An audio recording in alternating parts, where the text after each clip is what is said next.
Mientras el gabinete israelí debate el programa de estímulos y rescate para inyectar millones de shekels a la economía, Elah Alakalay, vicepresidente de Desarrollo de Negocios de la economía Israel Borkarage and Investments, conversó con Live TV sobre el impacto que la crisis económica global podría tener en la economía israelí. Ella dijo que la crisis afectará a Israel, pero en un grado menor en comparación con otros países. IBI stands for Israel Brokerage and Investments. We are both a brokerage firm specializing in the Israeli stock market and also an asset manager. We've been around for quite a while, since the early 70s actually, so we're quite established and probably amongst the five largest corporates on the Israeli financial markets.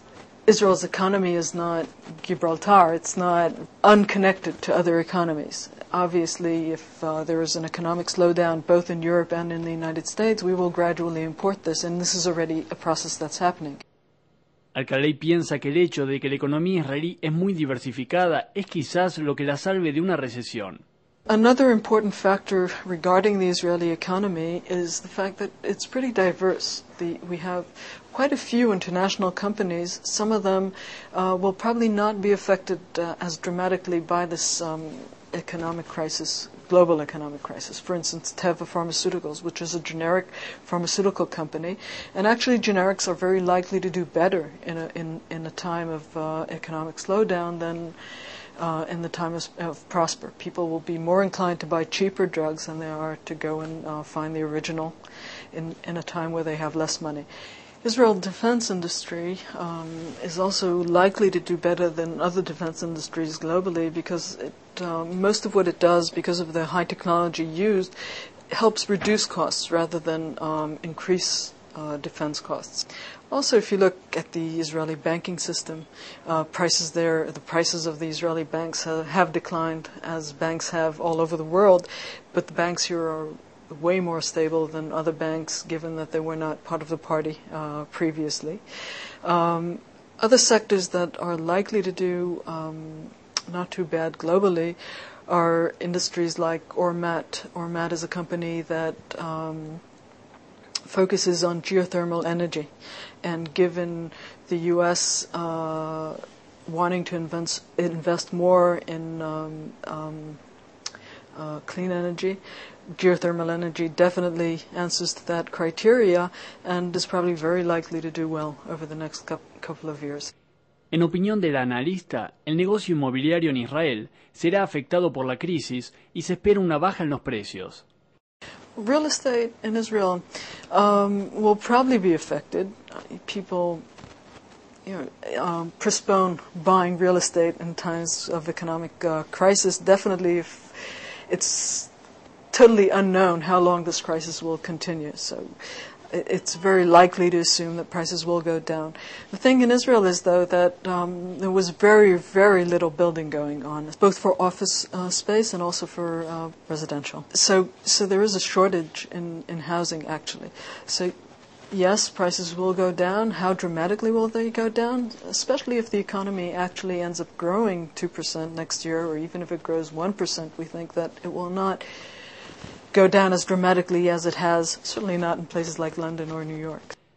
Alakalay también considera que el plan de apoyo público a la economía tiene por función inyectar efectivo al sistema bancario.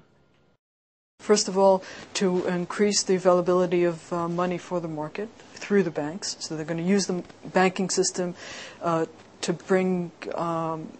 make funds available to corporate Israel, so that the slowdown is not as difficult as it could be if money does not continue to flow throughout the system. So that is one issue they will definitely attend to, and they're still debating, the intricacies of this plan, but the basics are there. The other major issue is the issue of corporate bonds. Corporate bond market in Israel is a new market relatively. It's been around for probably 2-3 years. Previously to that, it was a very sleepy market. So the market has greatly expanded over the last 2-3 years, and it's not a very efficient market. And I think that what the Treasury is thinking of doing is helping to make this market more efficient.